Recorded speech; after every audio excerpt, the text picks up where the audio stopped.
Can you guys see that? Perfect. Yep. See it. Yeah. Okay. I guess you can't go into presentation before you present. Is the weird thing. Does it look like a presentation now? Looks good now. Yep. Okay, perfect. All right. Again, sorry for the delay, guys. Really appreciate you guys hopping on today. And I'm also sorry for the noise out there. My neighbor doesn't know I'm giving a talk, so apologize for all that. Well, let's just jump in. Hi, guys. My name is Claudius Memba. As it says here, I love to help others capitalize on formative times in their careers. And I know you guys kind of are coming out of Turing and the boot camp and are excited to kind of jump into your career. I'm actually going to try to move and find a better location. I'll apologize for that. It's distracting for you guys. Give me a quick second. Okay, I'm back. Apologize for that again, guys. Oh, now my screen is. Okay. Really quickly, I would be remiss to not take a quick second to kind of acknowledge stuff going on in the world right now. I wanted to take a quick second to give a moment of silence for all of the tragic deaths that have been going on in kind of the state of America. It's been something that's been weighing on my heart, so I want to make sure to speak to that during this conversation as well. Okay, but you guys are here to kind of, again, get some, hopefully, advice and information about how to kind of grow your career into something that you are excited and proud of, and going on from your bootcamp journey into a full career as a software engineer. So I'll start by telling you guys a story about my journey, and then go into some tips, some advice before transitioning to Bernard, and then at the end we'll do a full Q&A. I guess let me start by giving you kind of the reason I'm talking to you. My name is Claudius again. I'm CTO and co-founder at New. New is a managed marketplace that connects vacation rental hosts, real estate agents, and commercial business owners to local cleaners who can clean the place. We've been in the Seattle.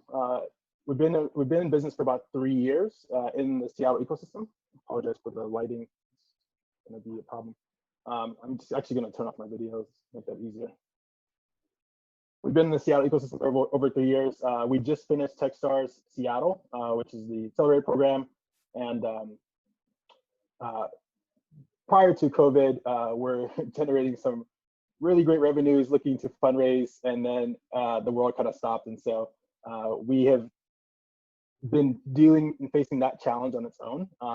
But how we're solving that is we are expanding our vertical. So New started out as a marketplace for vacation rental hosts to be able to connect with cleaners.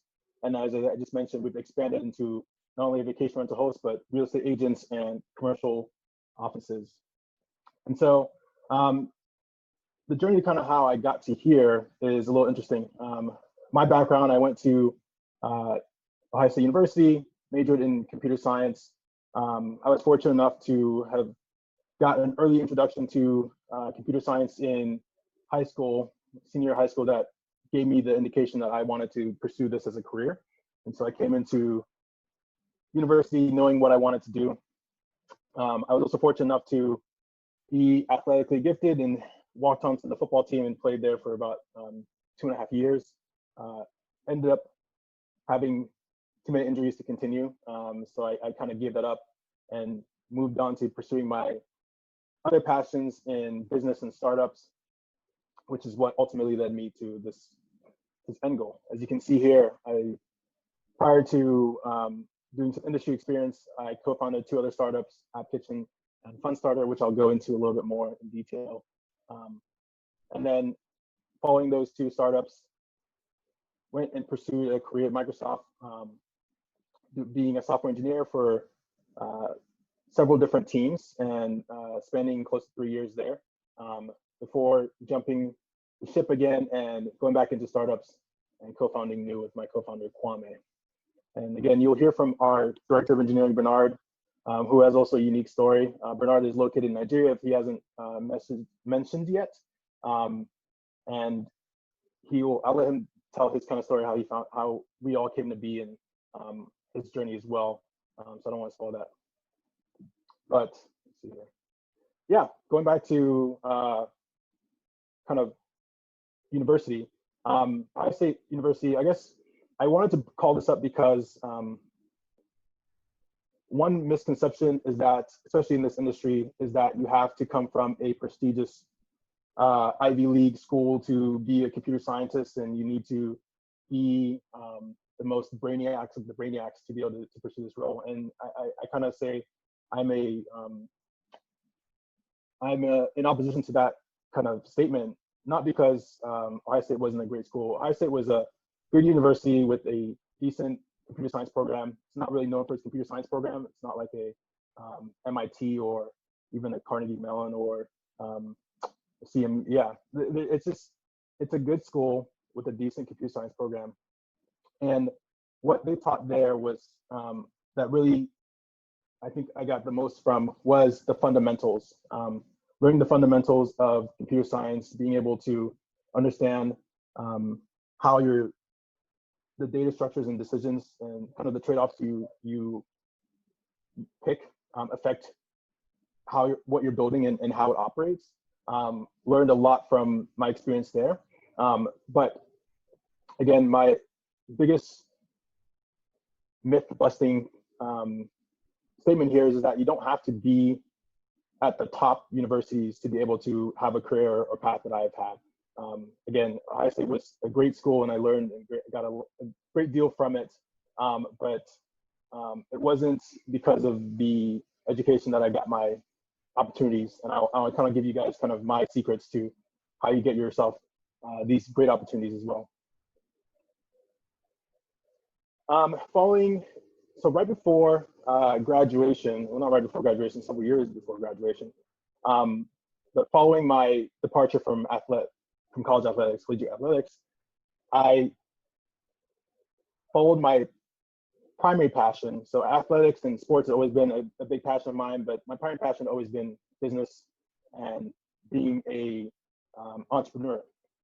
I'd always wanted to start businesses, and funny enough, well, not funny enough, but the reason I got into programming, aside from being able to jailbreak my game stations as a kid and get free games, was because I wanted to be able to have all the skills and talents to be able to build a business. I knew even as a teenager that if you're going to build business in today's society, you need to have technical skills.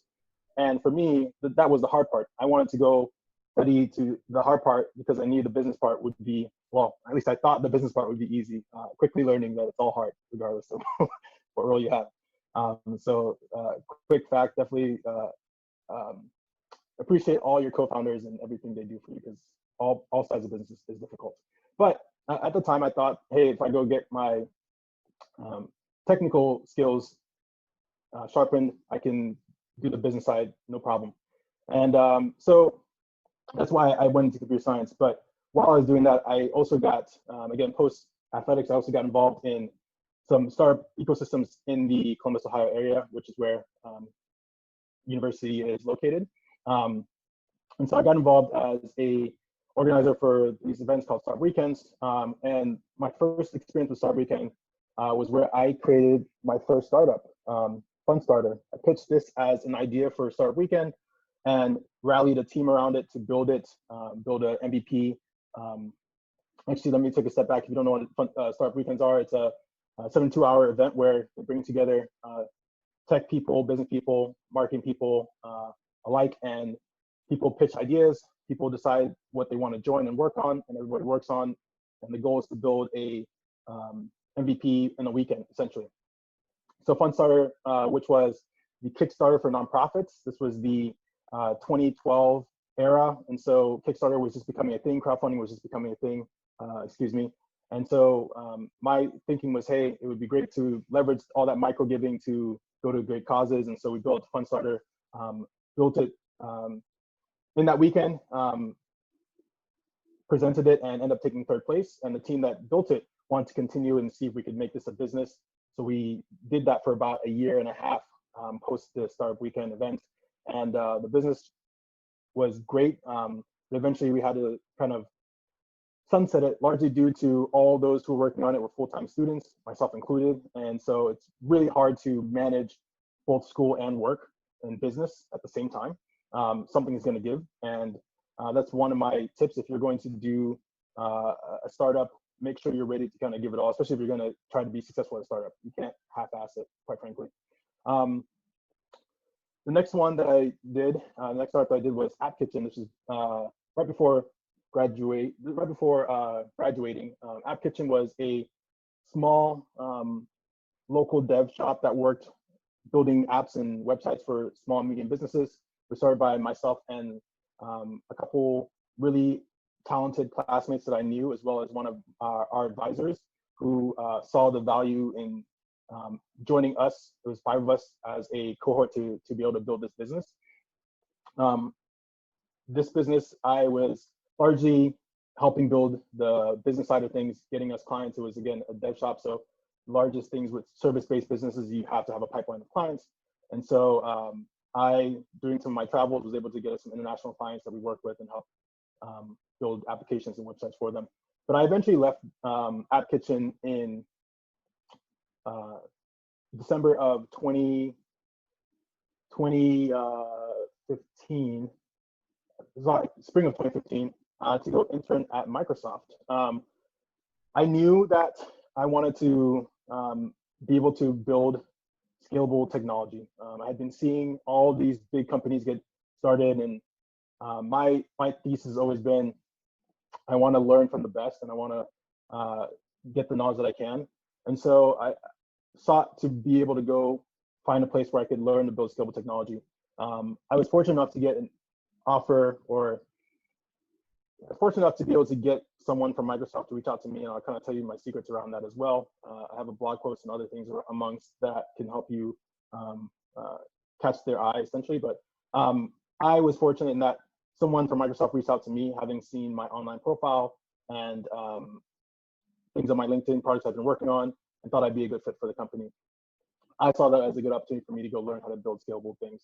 And so in May of 2015, that spring, I left App.Kitchen to go pursue being an intern at Microsoft.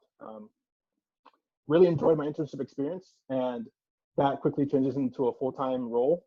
I finished the internship, came back to university, graduated that December, that winter, and in that time frame had a full-time offer from Microsoft post my internship. And so I spent the next 2.5 years working on teams there. The first team I worked at was called Emerging Devices. Essentially, we built Microsoft experiences for things like the Apple Watch, Amazon Echo, and voice technologies, as well as mobile. I was one of the, upon coming on, I was tasked with redesigning the Outlook experience on Apple Watch. So building mail for Watch. If you know what the Apple Watch is, it is a tiny user interface, and building mail for that was a challenge in the user experience exploration exercise in its own. And it was really amazing to kind of get that experience. Again, things that I would never have been able to get on my own or at a small company, building technology that touched people at the millions of scale. And the one thing I always lamented, and this is mostly because it's not allowed, is never got a chance to put an Easter egg in the application. I really wanted to be able to put some type of thing that I could show people, hey, I did this, and you could then go to and see it. But had a really great experience at Microsoft. My second role and my second team was called Commercial Software Engineering, CSE. Essentially, this was by far my most favorite role. I loved Emerging Devices, but CSE was a mix of customer-facing and engineering. The whole charter of CSE, Commercial Software Engineering, was that Microsoft would drop engineers into partnered companies. So companies like T-Mobile, AT&T, Nestle, big name companies, and we would help them unblock their engineers on Microsoft technologies. So it was a really great experience in that this opportunity gave me the ability to travel to far-flung places and do both engineering things, but also get to experience different cultures, different experiences. For example, I was fortunate enough to go to China, or not China, I apologize, Japan, to work with Nestle Japan on some of their conversational AI capabilities that they're building into some of their espresso machines. So that was a great experience. And again, I really did love working at Microsoft. I enjoyed it. I think for me, I'm a little biased, but I would say it's definitely, of all the big tech companies, my favorite, my most recommended, largely due to the work-life balance you're able to achieve if you're on the right teams, etc. But I really enjoyed my time there. But the question I always get asked is, so why did you leave and go do startups? So why'd you go back to startups? And I guess to make sure, this is just kind of a quick timeline. As you can see here, interned, emerging devices, then commercial software engineering. And yeah, again, the question I get asked is, so why did you leave? Why did you go back into startups? And apologize, there's a lot of photos here from my time. I was also able to be part of the Microsoft Build, which is Microsoft's keynote conference every year, similar to Apple's WWDC and Google's I/O conferences. I actually helped build the presentation for Scott Guthrie, who is the EVP of Azure, while I was there, and it was such a really cool experience. It was I got pulled onto a last-minute team to build this whole front end and back end, so it was a full stack experience for this presentation. So I kind of got to see, what's the saying, how the sausage is made. It was really cool to see the back end of these presentations. And I will tell you one thing, when you see all that cool technology being presented up there, a lot of it is just smoke and mirrors. And it's again, interesting seeing it from the back end and seeing all the things that are made to give this vision. But it was a really cool experience. This is kind of me celebrating the whole experience after the keynote was presented. As well as Microsoft also gave me the opportunity to recruit. I went back to my alma mater, Ohio State, and spent some time recruiting there. Again, helping young people get these opportunities that I was fortunate enough to get. And also there for the pushing the diversity and making sure that people who didn't look like the typical software engineer were being seen and given the opportunity to, feeling the ability to come up and talk to us. It was a really great experience. I'm really grateful for that these chances as well. Again, Microsoft had offices all around the world. I mentioned being able to travel places like Japan, London, Tel Aviv. It was amazing. So come to the tips for landing a job in big tech. As I mentioned before, I wanted to make sure that you guys get something out of this. In my experience, and times have changed, I will caveat this with the coronavirus has really made a dent in the hiring experience for a lot of companies. And so things will change, but I think these rules are still are evergreen, are as true today as they were, I don't know, 4 or 5 years ago. You really need to build an online presence. That's the first thing. If you haven't, I would recommend you build your own website, or you have some GitHub page where you have your projects, your things that you're working on, things that you have worked on. Because as an engineer, our portfolio is essentially things that people can see. When I recruited, the one thing I always loved and I would always encourage people to do was show me what you're working on. Don't tell me about it, show me. And you can do that with a personal website or a portfolio page. You can show people, show those recruiters and show those who are interested in your skill set what you're working on. It's so much more powerful than trying to convince someone with just words. The other thing is put yourself out there. A lot of people say they want opportunities, but never take the jump to get themselves seen. For example, I have tons of people asking me for advice about getting into companies, but they haven't even started by putting a portfolio out there or updating their LinkedIn, or even updating their resume, quite frankly. It's by far the best thing you can do to get yourself seen is by putting yourself out there, having something that you can show others that you've been building or you worked on. And then show passion for technology outside of projects, school projects, etc. Again, these are tips that are, again, evergreen. I think if you can show that you have a passion for technology outside of school, these are things I look for when I'm hiring, and Bernard will attest to this. These are the exact criteria that I'm mostly looking for. Mostly that passion for technology outside of school projects is huge. You have to be able to show that even if you weren't being paid for this, you would still be doing it. Like you're that much invested that you don't care if you're being paid, you would still be doing this profession. And then obviously focusing on the fundamentals. When you're interviewing for companies like Microsoft, Apple, Google, etc., they're going to heavily focus on the fundamentals, largely due to it being a quote unquote standardized experience. And so if you're interviewing for a big tech job, definitely know your algorithms, runtimes, etc. And then lastly, interviewing is a muscle. I think a lot of people miss this. I know I missed this the first time I did it, but you have to start small with weightlifting. You're not going to go lift the 100-pound weight on your first day. You're going to start with something doable. You're going to start with something 20, 25, whatever is doable for you. Start with there. And I say that to mean, don't go interviewing for Microsoft or Facebook or Amazon right away. You should start with companies that you potentially you aren't invested in getting as a way to build that muscle. So my recommendation here is start with your C's and B's first. Don't just jump right to your A interviews. If it's a job you really care about, make sure you go practice and get some experience interviewing before you go interview for some of these big companies. The other advice there would be, well, the other thing there is, one thing I notice is generally when you do this, when you actually take the chance and interview for smaller companies, you're actually likely to get an offer. You're actually likely to get an offer from a small company.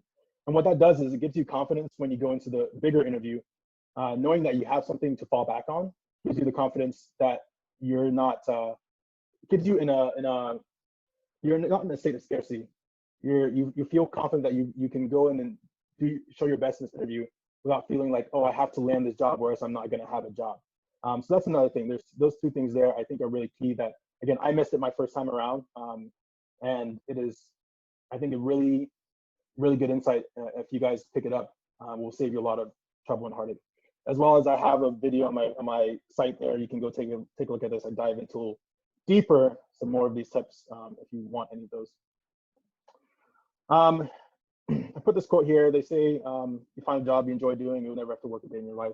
I put it here because I did find a job I enjoyed doing. I really did enjoy working at Microsoft and being an engineer and getting to travel to go help other companies unblock.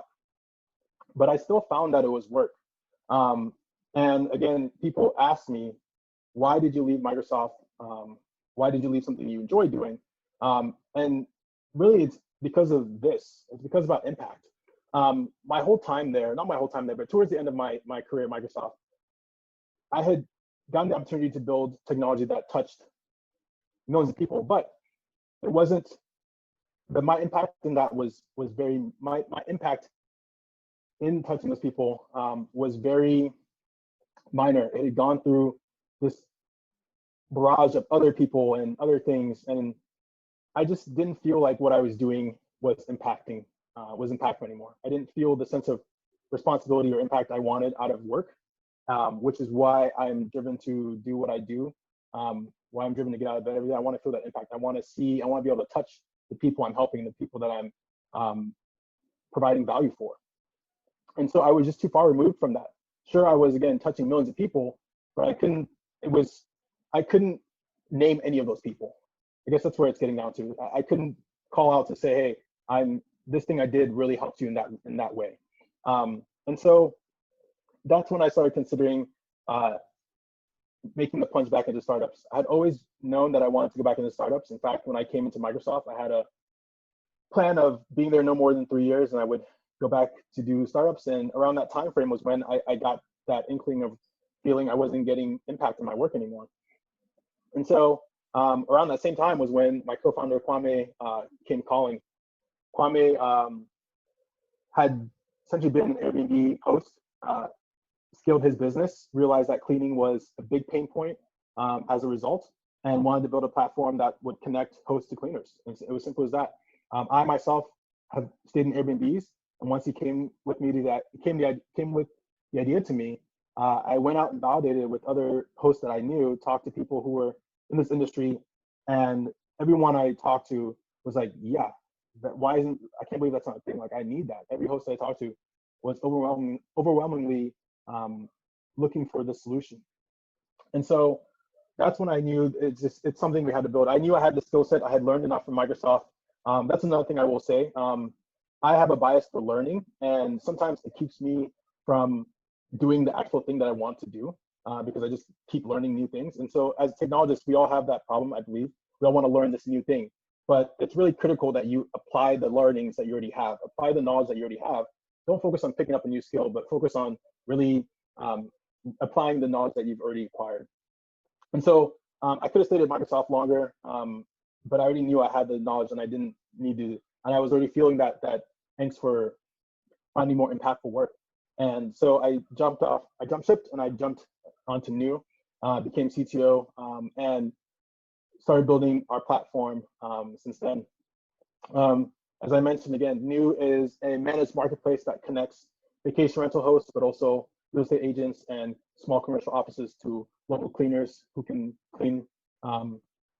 And we've been featured in GeekWire. We just completed Techstars Seattle Accelerator, and we're in the Seattle ecosystem or Seattle geography, hoping to expand to other geos by Q4 of next year, those being Portland and Phoenix, Arizona.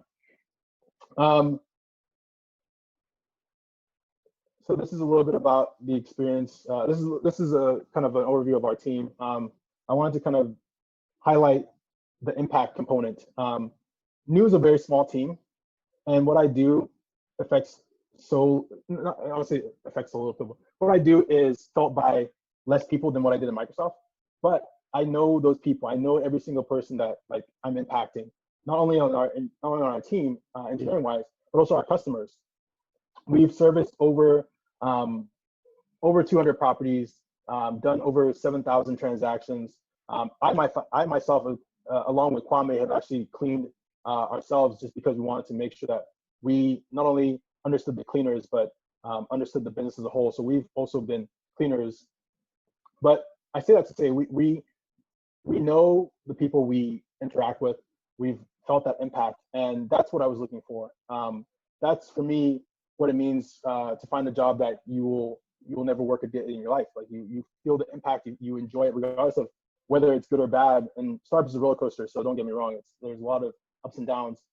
It's always been impactful, and so I've never felt that I'm better off doing something else. This is a trip myself and Kwame took to Nigeria to meet the remainder of our team. We have a team in Seattle and a team in Nigeria.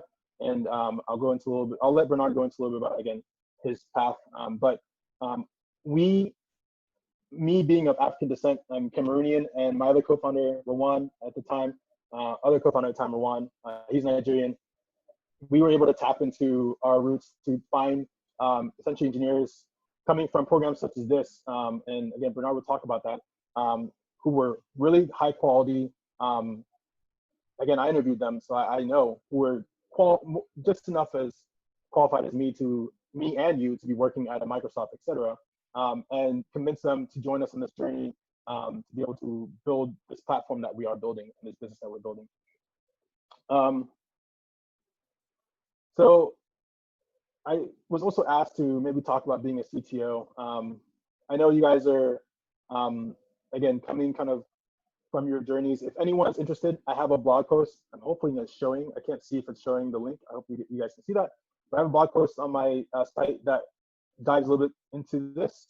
I'm also happy to talk more about this offline, but I wanted to make sure I focus this talk on the topics that would benefit you guys as students coming into your career in software engineering or the technical field. So you can find more about being a CTO there, or you can get in contact with me, and I'm happy to discuss more. But now I'd like to turn over to Bernard and let him do his presentation as well. So Bernard, I'm gonna not share, and you can pick it up from there. At the end, Right. apologize, guys. Yeah, thank you, Claudius. Hey guys, I don't know if you guys can hear me clearly. Yes. All right, we can hear you. right. Yeah, you're good, All right, Bernard. cool. Yeah, I would like to also run through my slide as well. Like Claudius said, based off Lagos. I'm based in Lagos, Nigeria. Yeah. I think this. All right, can you guys see my screen? Yes. All right, cool. So essentially my journey is also, it's been exciting, frankly, looking back. I guess I decided to name this slide or rather name the talk, if you wish. There should be a boot camp for that. Reason being that I strongly believe, and I think there should be probably some historical narratives to back it up. I think around the time of the Industrial Revolution, there was the need to specialize and help people essentially learning one skill of their life. But I think in this age and time that we live in, like I just said, even if you're going to probably specialize as well, it probably makes probably helpful to also have tech skill as well to back it up. And for me, I would probably say that boot camps have been a big testament and have been a big help in my career and the path that I have to take. This is one of the most important, one of the most important quotes that I've heard, and something that I hold dear. It's actually something that I really identify with completely in terms of looking back at my own journey as well. It was by Jeremy Johnson. Jeremy Johnson was, is the CEO and the founder of Andela. I don't know, probably might not be the one that originated the quotes, but he was the one I heard it up from first. So that's why I'm attributing it to him. So essentially said that brilliance is equally distributed, opportunity is not. Also, of course, that quote that I got off the internet, I don't really know who said this, so I just got it off the internet. It says that education is the most powerful weapon which you can use to change the world. So yeah, my name is Bernard. I am a Kubernetes. I'm going to share how I came to become a Kubernetes developer.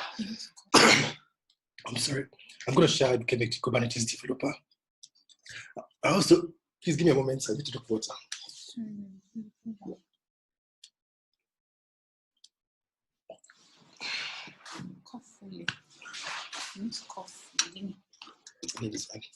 All right, sorry about that, guys. All right, yeah. So the Kubernetes, DevOps, and a full stack engineer with new. Yeah, I mean, can you say that you played football? Yeah, out here, football kind of means something different to us. But in case you know what football means, if one of Liverpool, the best team in the world. Anyways, I can reach social media, GitHub, Ojengwa. So my surname essentially means someone that works fast, literally. My Twitter and my personal website as well, and my portfolio page. Yeah, so my career journey, I kind of took a very unconventional path, especially for someone that is based out of here, Generally, schooling here is subsidized by government, at least the federal schools. Most times, most of the federal schools around here, have zero tuition. But of course, that does not mean that there are not other fees and levies that you get to pay as a student there. So being in school, frankly, wasn't easy in general. It was a struggle because first, I wasn't quite fortunate to come from a very a rich background, if you wish. So around 2014 July, right? I had an epiphany, I would say. Essentially, I was in my final year of school, studying computer science. How I came into computer science is also a different story on its own. I was studying computer science, and Yeah. So around July was probably around 2-3 months to my graduation. My grades wasn't spectacular, obviously, because I had to combine schooling as well as trying to more or less provide for myself as well. Around that time, I had essentially what could be $100 at this time, around probably about $150 then, right? So I had a choice to make. I had to decide either I pay my school fees, right, or I pay for my accommodation, or I come to Lagos. Yeah, so Lagos is essentially the New York of Nigeria, right? It's essentially the commercial capital of Nigeria. Most of the companies are based out of here, which is also where I live. But originally, I'm not from Lagos. I'm from one of the states in the eastern part of the country, which is also where my school was at that time, you know. So I had to decide, we best, make a decision about that. Lucky for me, I heard about a boot camp going on around that time by one of the probably the biggest startup incubator or accelerator in Nigeria and in Africa called CC Hub. So they had a bootcamp event going on at that time. I felt, what, I could apply for it, and I was selected. So the decision I had to make was whether I should use the $150 that I had on me to sponsor my trip down to Lagos and then leave school, right?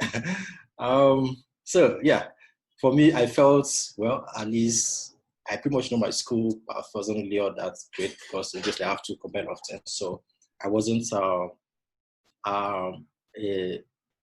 straight A student, if I probably had that. So I had to choose a path. I had to basically make that decision to come to Lagos. And yeah, I came for the boot camp. It was a 1 month intensive boot camp event.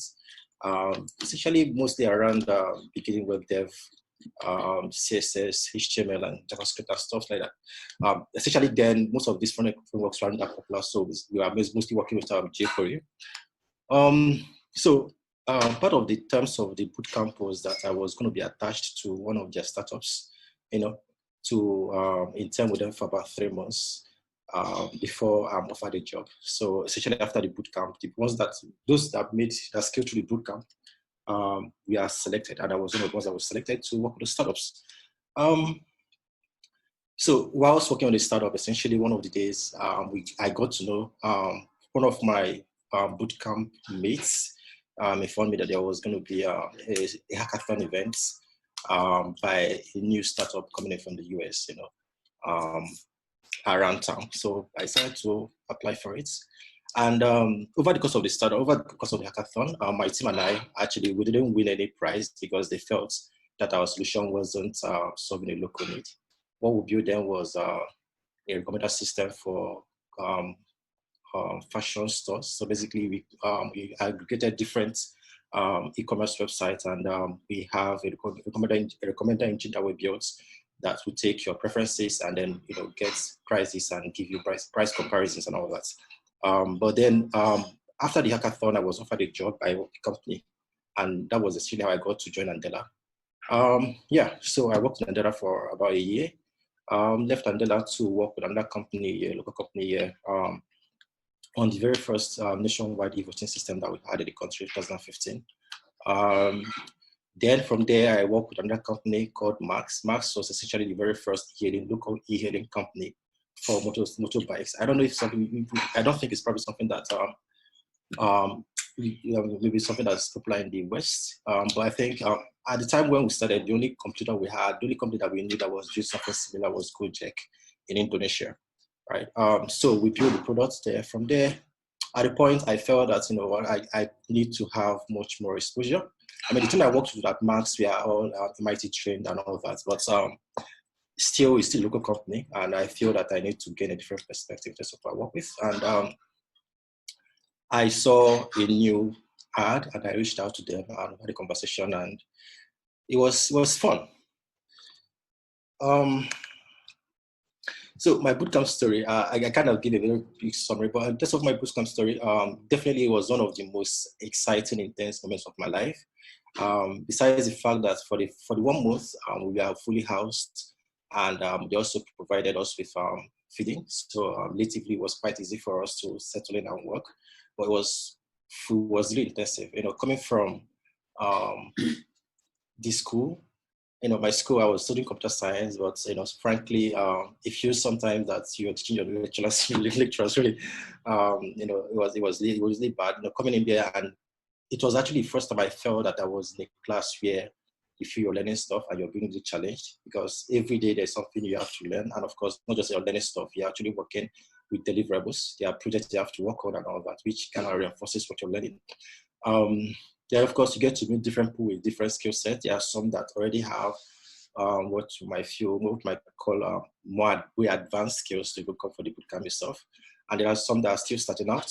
So it was kind of a mix and all that. So in many ways, it helps me to self-assess and also to build network, because to begin with, after the bootcamp itself, some of the moves and some of the steps that I took in my career further down the line was because I had those networks that either they could reach out to me or I could rely on to give me maybe the latest ops, latest of what's next set of the next latest gist or whatever the latest opportunities that are is.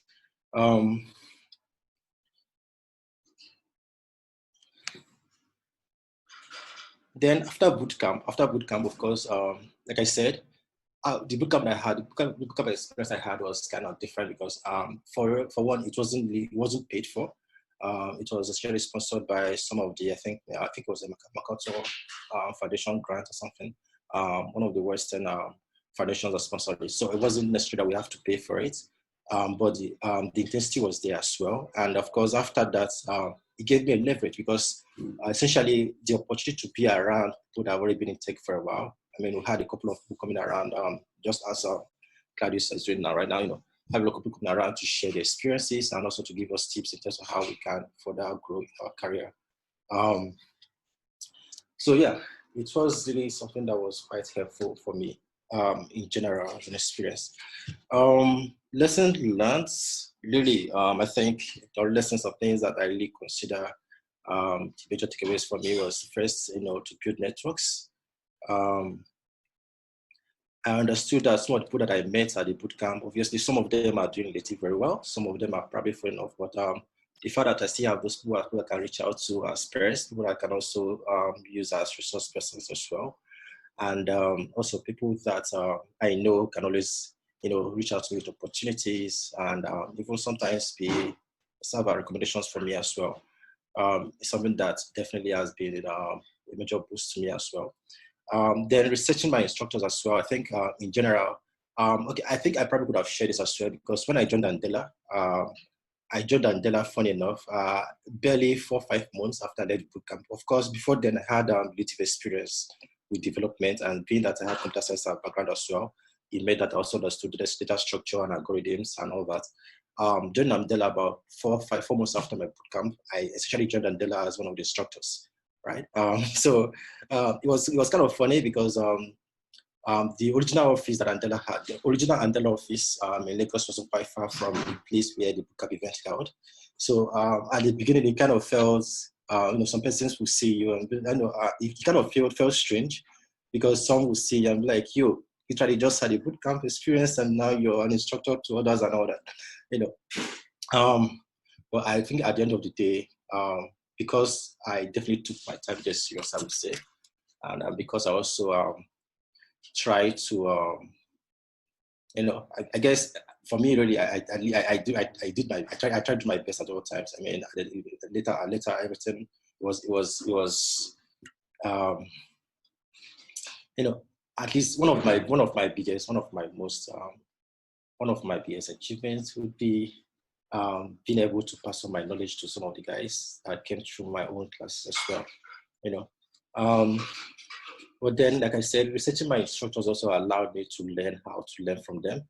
Because when I came in there, again, primarily the language that they speak is different. We all speak English as the lingua franca. But then local language, that was not something I knew before. So I need to understand both how they teach, that teaching pattern, the skills that they're already well familiar with, because for me, I love Python. Doesn't mean that I can't do PHP or I can't do that stack as well. But of course, understanding where they're coming from also would help in terms of understanding their approach towards solving problems and all that. And it makes it easier for you to interact with them because then you're engaging with them on a personal level as well. Then for me as well is practice. I think thankfully the internet is something that I feel has been a very major blessing for us. Because with the internet, literally, you can get courses, materials online, things you can practice with as well. So really for me, especially I think around the time of bootcamp, I feel one should just put in all the time and then try to, as much as possible, try to practice with what they have learned as often as they can, because generally, I guess what they say, practice makes perfect or something, but yeah, in general for me, I think just trying to, as much as possible, it could be as simple as making, doing small tasks. And in fact, I actually have a couple of guys that are, a couple of engineers that I'm currently mentoring. And essentially what I tell them to do is to always essentially have a GitHub profile as soon as possible and start putting out, what they have learned. It could be what you've read today, or it could be maybe something you're having to do as well. Just put it out there. So start building your portfolio as soon as possible. Because essentially it creates a simple timeline just of your journey where you've been. As an interviewer, for example, if I go onto someone's GitHub, I can get a sense of where they started. I can also get a sense of their velocity as well. I can also get a sense of where they are. You could see when they started out with the basic Hello was maybe trying to style an element and stuff, from where they were proceeded to much more advanced stuff, like creating effects using CSS and all this stuff, and then even probably for maybe trying to build out libraries and packages and all that. So practice is very, very important. Sometimes these are my content are mundane. You'd be surprised that people that probably know this. I think a couple of years back there was a major outage in the Node community where a package was deleted by the owner, left pad. It was I mean, for about for a couple of hours or so, a couple of sites were down because they were dependent on that library. Now, obviously, it's kind of funny because it might seem, I mean, for me sitting down to try to create the library, probably thinking about creating a left pad library will not be something that will come to my mind, because it seems so mundane and so easy to just write out the algorithm as well. But truth is, sometimes things that we consider simple, we probably just start with that. There are some people that probably wouldn't have time to just try to create that thing simple. And truth is, for the companies that are recruiting, what they are looking at is the impact they're trying to make as well, I guess. So seeing the library, seeing the stuff you're creating pages or others is something that that helps to boost your profile. I've had opportunities, for example, I think a couple of years back, we had some of the first payment startups. Payment is a big challenge in Nigeria, or rather was a big challenge in Nigeria because of the, what I say, fraud profile, right? Guys like PayPal today hardly allow Nigerians to sign up. If you want to sign up from Nigeria, you need to go through special different processes. So we had the first payments service provider, basically a Stripe. I don't know if you guys are familiar with Stripe as well. I mean, from the dev side, a Stripe for Nigeria and all that. So when they came in, I felt, this is actually a very nice idea, and essentially started working on a library for them in Python. Currently, that's more or less the default Python library for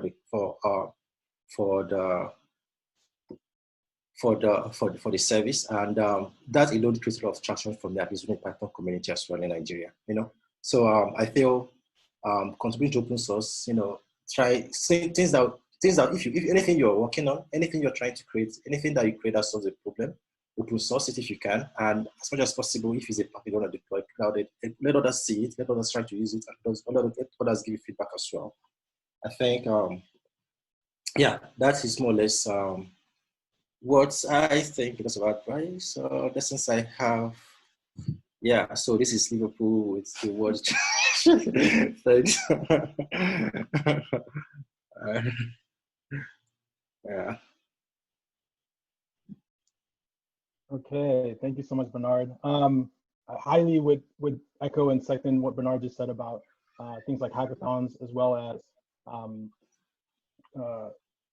yeah.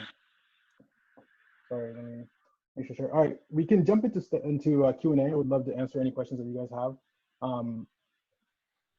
Happy to pick up any questions either for myself or Bernard. Yeah, if any of you have questions, feel free to unmute yourselves and speak up. Happy to talk on things like our day-to-day, our tech stack, our hiring practices, things like that. Anything really. Yeah, I was curious about the tech stack you guys are using. Yeah. Bernard, you want to take this? Bernard, again, is our director of engineering, so I'll default to him. Yeah, sure. So it's been an interesting journey actually. Like I said when I started out, I mentioned Kubernetes, and I said it's quite a funny story how I got around it.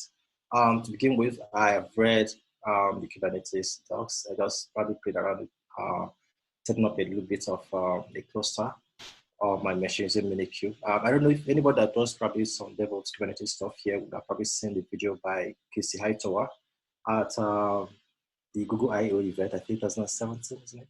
Where basically had this configuration where you could issue commands and say, okay, Google, set up some 10, 15 cluster, and then boom, you have some commands and 10 clusters are configured, and they'd be like, oh, wow, definitely that's not how it works in production. I can give you that. Yeah, so tech stack, primarily we work with Node.js.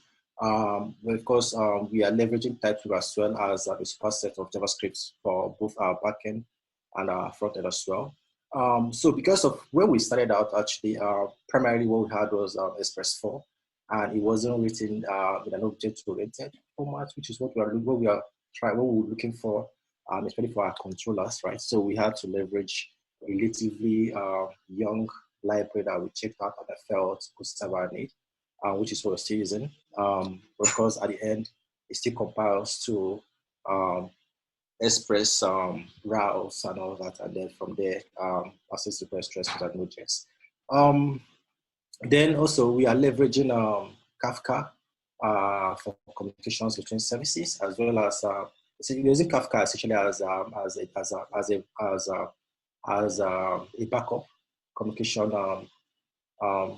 communication broker, and then but primarily we are using gRPCs to communicate between our services. We are essentially running the Microsoft architecture where we have different services, at per time being at any different state within that cluster, right? So we are using gRPC, and then as a fallback, we're using Kafka as well. Front end is obviously React. It's not obviously it's React, and like I said, we are using all our containers, all our pods are running within our custom built cluster on AWS. We're using Circle CI as well for DevOps pipelining. Essentially, what we had, we wrote a script that will take each deploy and essentially runs the test, and then from there also deploy it to our cluster as well. So it's automated, it's an automated process from deployment, from pushing your code to getting it on staging. And one of the things we try to do also is to also get your changes up as soon as possible. So as soon as you're pushing your code to our staging branches, automatically gets deployed to the staging server as well. So others can also see what you did and also give you feedback on that as well.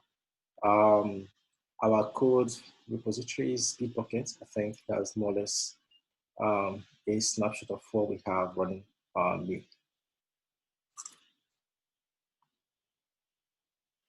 Yeah, and I posted just a little summary there on the chat. But Bernard did a great job of kind of going down the line of technologies. It's pretty much a PWA, so we're leveraging the best of mobile and the web to build one code base. I had a Thank quick you. question about the business side of things. Yeah. So obviously, startups in general provide sort of a unique set of challenges. I would be interested, like on the technology side of things, like what sort of challenges have you experience that emerged that are like unique to startups in the technological sense, like whether that be building things from the ground up or trying to scale and maintain at the same time in such a short time frame? Yeah, I can dive into that. Yeah, startups, again, it's a roller coaster of a journey. In terms of the technology component, we've had our ups and downs with technology. And Bernard can I'm sure speak on this just as strongly, but we were on the cutting edge of Kubernetes before AWS was actually. And so we had to roll our own Kubernetes cluster on AWS before they even made a managed service. I had learned Kubernetes back at Microsoft working on Azure, and I knew it was going to be the way of the future and building platforms. And so we wanted to leverage that for our base. And yeah, AWS just wasn't at that level yet. And so we cut our teeth for a good year, quite frankly, getting upskilled on Kubernetes and really managing it. It is a beast on its own. It poses its own challenges. Microservices poses its own challenges compared to building a monolith application. And so we had to kind of just take the time to let those learnings come. I think something we tried to do early on, and the mistake that we did, was we tried to push too quickly for things to be stable. We didn't know enough, and we had to learn, and you just have to kind of give it time. It really is going to take some time, especially if you're on the cutting edge of new technology and playing around with kind of some of the alpha features of things. We broke a lot of things. We learned how to fix a lot of things. Strong learnings. I think, again, one of the reasons Bernard stayed is largely because he got a lot of experience in a short time. So it provides, again, challenges, but I look at those challenges as learning opportunities. And I can quickly take a sidestep to mention kind of the way I look to hire and people that I look to bring on board. Largely, I focus on growth mindset, passion for technology, and the fundamentals. So things like OOP, TDD, understanding CI/CD, et cetera. Those are the people I know will be able to withstand the hurdles that we're going to face. It's not an easy environment. There's lots of days where there's been lots of periods where things were just constantly down and broken. And I need people and like to find people who are going to want that challenge, who are going to be interested in that type of opportunity. And it's not for everybody. That's not to say anything bad about anyone else. It's just there's certain people who enjoy that and who can thrive in that environment, and others who may not enjoy it as well. Awesome. Just a quick follow-up on that, because you mentioned microservices.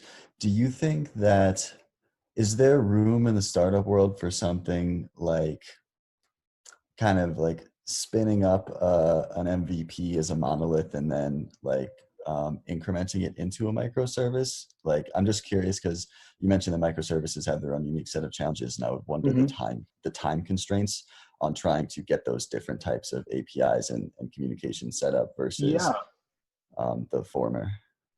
Yeah, highly recommend if you're starting out, especially this day and age with a new startup. We went with the platform and we went with the microservices because New already had a business. We had built so we are a services-based business. Obviously, we're delivering cleans and making that work. And we had facilitated that through third-party services. So by the time we started building this platform, we already had customers. We already validated the problem. We already validated that people are going to pay us for it. And so that's when we started building a platform. If you haven't done any of that, I would not recommend starting with microservices. Start with a monolith, build a Rails app or build a Node.js app, build everything in one, because it's going to make your life so much easier. But once you've gotten to the stage where you feel like you're looking to scale, which is where we thought we were at, we've definitely taken our licks with scaling. That's also been a challenge on its own. But once you get that feeling that you're looking to scale, then you may want to break those things out into microservices. That's when you want to start making the break. But I would definitely not recommend starting out from microservices. A lot of people will tell you otherwise, and I think they'd be fooling themselves if they actually tried it at a small scale. It's just too much complexity for a small project. That's great insight. Thank you. I appreciate it. Happy to help. I have a question about kind of your business model more specifically, and you'd mentioned that you've first in the Seattle market, and I was just curious about why you chose that market, because I think as far as short-term rentals are concerned, Seattle has pretty strict regulations, and you're talking about branching out more into other Northwest cities. So I just wanted to see, like, how has your success been in that market, and why did you choose that as your first market? Yeah, I mean, the simple answer is because we were here. That's quite the fact. But you're right, Seattle and Seattle has definitely been one of the states or cities, Washington the state, to really kind of double down on short-term rental regulations, etc.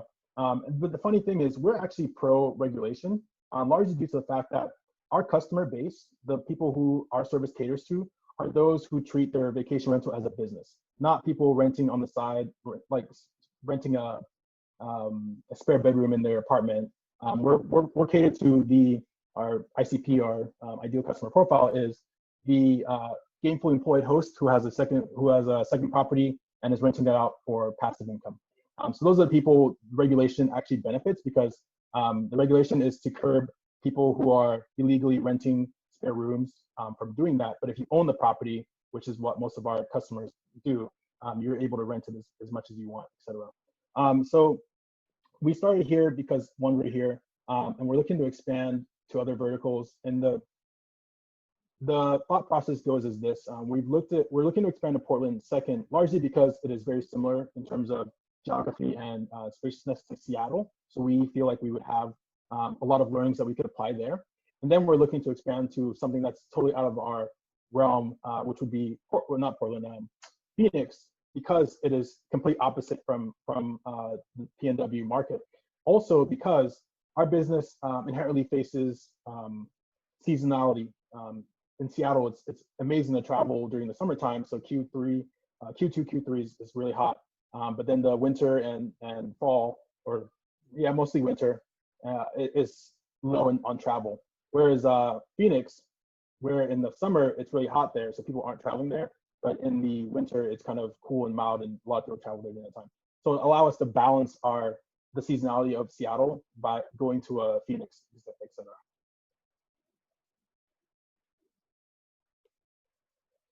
Cool. Any other questions? Could you speak to the hurdles maybe of collaborating on completely different time zones? If I understand correctly, you're based in the US. Yes. I'm glad you caught that. Yeah. Bernard is, again, in Nigeria, and I want him to speak on this as well. There's definitely been challenges. Like I mentioned in the photos, we got an opportunity to go to Nigeria back in January, my co-founder and I, and that was the first time we had met in person our team, and we've been working with them for over a year and a half. So it goes to show two things. One, that you can work with people without ever meeting them and really get things done. And then two, but the other component to that is that physical engagement is key to really building trust and that long-term relationship. I will note in my personal view, and I've told everyone this, once we met the team, I felt like we got so much more buy-in from everybody in Nigeria once we got a chance to engage with them, share drinks, share pizza, go bowling, just do fun things. That engagement is really key to building that trust and long-term stability of a culture and team. But you can still get things done without ever meeting. And we worked again for over a year without ever seeing each other in person. It was funny, the first time I met Bernard, commented he was taller than I thought he was going to be. And he, I think, commented I was bigger than he thought I was going to be.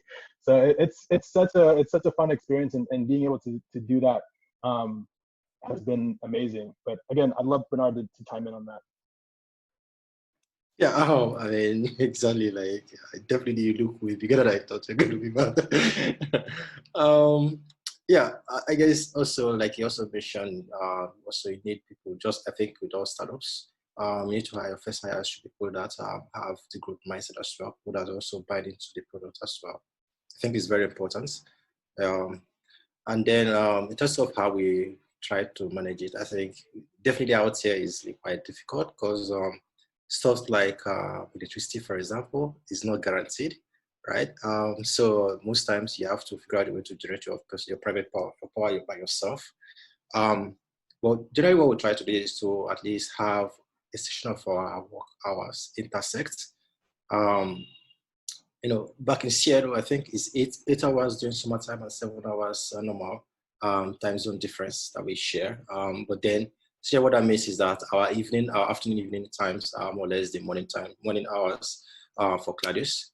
So essentially what we did try to do is to have an overlap as much as we can. And of course, because of course, having project management tools as well help is helpful, because then you can create tasks and you can assign tasks as well and expect them to deliver as well. But then I think more important than anything is also to have team members that have a buy into the vision, and also, of course, that have the product growth mindset as well. Yeah, +1 for the time zone differences. You definitely want to make sure you have some overlap in terms of the challenges. Solution is you got to have some overlap of engaging with people. I guess I can take this moment to kind of talk about our kind of daily process.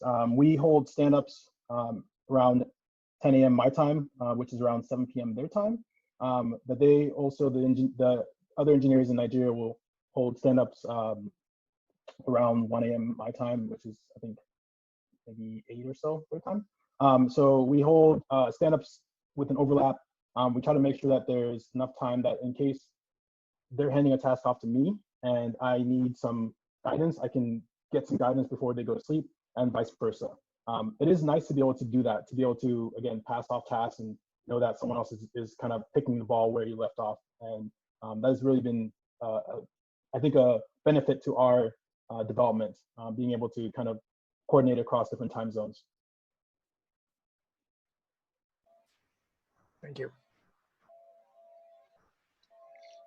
Any other last minute questions for Claudius and Bernard? Oh, I have one just to follow up. I tried to type in the link that you had in your presentation, and I think I might have misspelled it. Is there a place that we could find that link to? I think you said it was a blog post that you had written, or would you be able to share that? Yeah, if you just go to, let me share this really quick. Claudius.com/blog. If you just go there, hopefully I typed that right. Go there, you should be able to see like all the posts. The one is titled, what is it called? How to get to CTO, or you'll see the same photo. As well as you go to the main website, you can see that video around getting a software engineering position at big tech, etc. I'm also happy to, I'm also on LinkedIn at, type this in here, LinkedIn.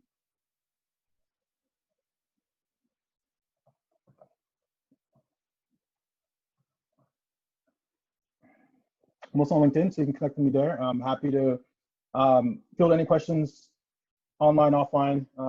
My email as well. Both of our emails is just name@newcleans.com. So I will put mine here, and Bernard can push it. Queens. Yeah, I'm accessible. You guys can reach out to me whenever. I'm happy to provide inside guidance. Yep. I had a quick question. Yeah, go ahead, Ewan. I think this question is for Bernard. I saw something slightly offensive on his slides. I was just wondering if you could explain to me why Liverpool is the best. Let's not go on a 30-minute tirade right now. We're going to be here longer than we need to. Bernard, you can make a closing statement. Well, I don't think I need to answer to that one. Just the facts, just what it is, bro. Yeah, I mean, except probably want me to mention the Dubs or Boston Red Sox, but I'm not really a fan of American football or basketball that much. So I don't know. What do you think is going to be, Chelsea or City? Come on now. All right, sounds like some good offline talk. You guys should definitely connect on that. Cool. Any other questions before Matt kicks us off? No, I think that's it from the crowd. Really appreciate Claudius, you, and Bernard, you as well, taking the time to talk to us about your experiences and path and everything. This is super cool. Really appreciate it. No, thank you guys again for jumping on. We really enjoy getting to share our experiences and Again, we're both accessible. If you guys have any questions, like I said, I love helping people in the formative times of their career. So at OSU, there's a saying, pay it forward, and I love to embody that. So I'm happy to help.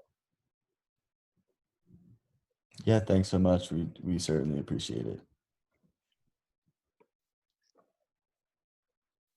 All right, Matt, you can close this out. Sounds good. All right. Well, hey, thanks again for everything. And, hopefully we'll connect again soon. And thank you everyone for staying around and asking some questions. Really appreciate it. Yeah, really appreciate the questions, guys.